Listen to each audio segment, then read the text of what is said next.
NGOs किथे आहिनि?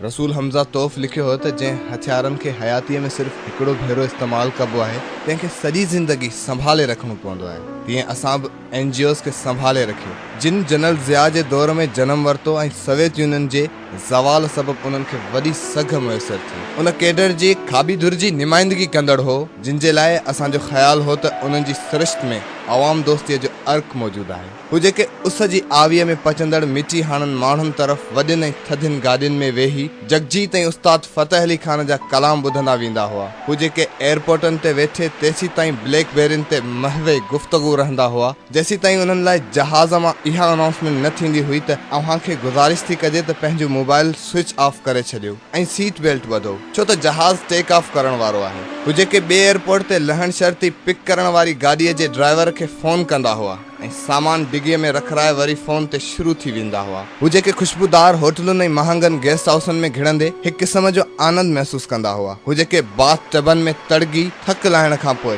Buffet lunch कंदा हुआ ऐं मंझंदि जी अखि लाहिण खां अॻु ई राति जी महफ़िल खे यकीनी बनाइण जो बंदोबस्तु करे छॾींदा हुआ। हू जेके राति जी महफ़िल जा मोहर बणिजी सिर्फ़ ॿधल सधल किताबनि जा नाला खणी पाण खे महान दानिश्वर साबित कंदा हुआ ऐं जेके सियासी पार्टियुनि ऐं कल्चर ते तंज़िया जुमिला कसींदा हुआ ऐं जिन जे पासपोर्टनि ते केतिरनि ई मुल्कनि जी वीज़ाउनि जूं मोहरूं लॻल हुयूं ऐं जेके जेंडर सेंसिटाइज़ेशन ऐं पॉलिटिकल एजुकेशन जूं ट्रेनिंगूं कराईंदा हुआ ऐं जेके गोरनि ऐं गोरियुनि खां डिज़ास्टर मैनेजमेंट जूं तरबियतूं हासिल कंदा हुआ ऐं जेके पाण खे हिन मुल्क जो अज़ीम ऐं अवामी असासो सम्झंदा ऐं सम्झाईंदा हुआ से किथे आहिनि? छा उहे ॿोॾ जे लहरनि में लुढ़ी लहवारा थी विया आहिनि? अख़बारुनि में अञा ताईं कंहिं नामवर NGO सिट जो नालो न आयो आहे। पोइ हू किथे आहिनि? हीउ देश उन्हनि जो पतो पुछी रहियो आहे।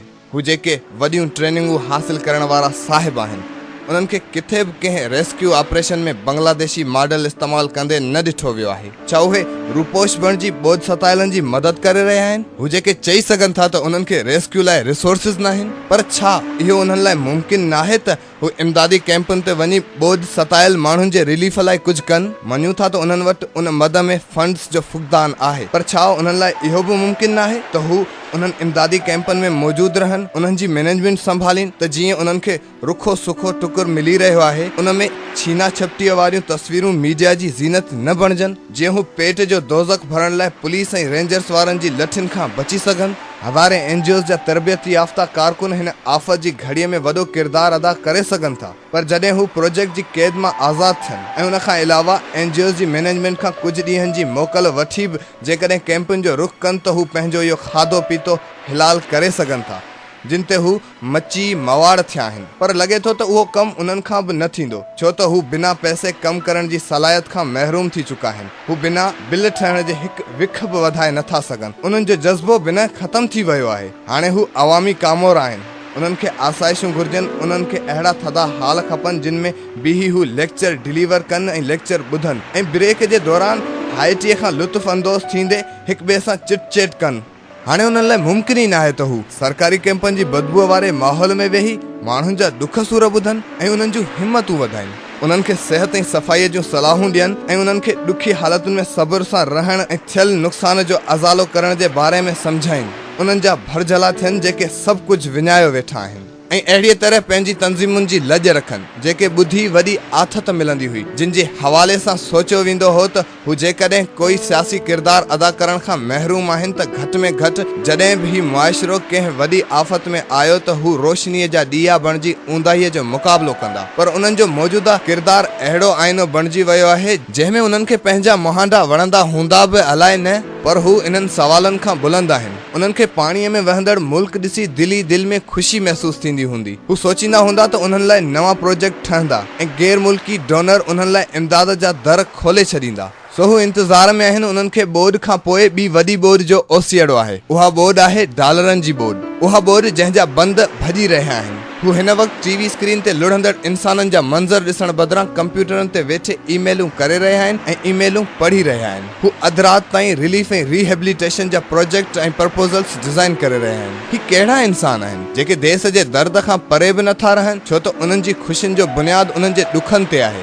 जेके अवाम जे हिसे में ओचितो अचनि था। हू जेके तड़ तकड़ में पंहिंजा उहे पुराणा प्रोजेक्ट पूरा करे रहिया आहिनि जिन जूं पाणूं हिन परलय में लुढ़ी वियूं आहिनि। हिन वक्त अक्सर सरकारी स्कूलन में बोझ सबब बेघर थियल इंसान वेठल आहिनि, पर हू पोइ बि एजुकेशन वारनि प्रोजेक्टनि जूं रिपोर्टूं लिखण में पूरा आहिनि। ही जेके फीमेल अवेयरनेस जा कम खणी वेठा आहिनि, उन्हनि खे छा परवाह त नंढड़नि ॿारनि जा किताब कीअं लुढ़िया। हू जेके गोरहारी औरतुनि जी सिहत वारी तालीम खे आम करे रहिया आहिनि, उन्हनि जो उन ॻाल्हि सां कहिड़ो वास्तो त गरीब ऐं बेघर नारियूं कैंपनि में ॿारनि खे जनम ॾेई रहियूं आहिनि। हिन वक्त शहर जे दूर दराज इलाइक़नि में क़ाइम थियल इमदादी कैंपनि में बहिराड़ीअ जा ॿार ज़हर जहिड़ो पाणी पीअण सबब पेट जे सूर, गैस्ट्रो, डायरिया में फतकी रहिया आहिनि। उन्हनि जी परघोर लहण जो फर्ज़ अदा केरु कंदो? हू जिन वटि न बिजली आहे न ॿारनि जो को ॿियो ज़रियो, उहे पाणी उॿारे पीअनि त कीअं? हू जेके शहर में अजनबी वाइड़ा आहिनि, उन्हनि खे सरकारी अस्पतालनि ताईं पहुचाइण जो पतो केरु ॿुधाईंदो? पहिरे ते वेठल उहे पुलिस जा अमलदार जेके उन्हनि जी न्याणियुनि खे ॾिसी शहपर वटे रहिया आहिनि, ऐं उहे अबोझ मारू माण्हू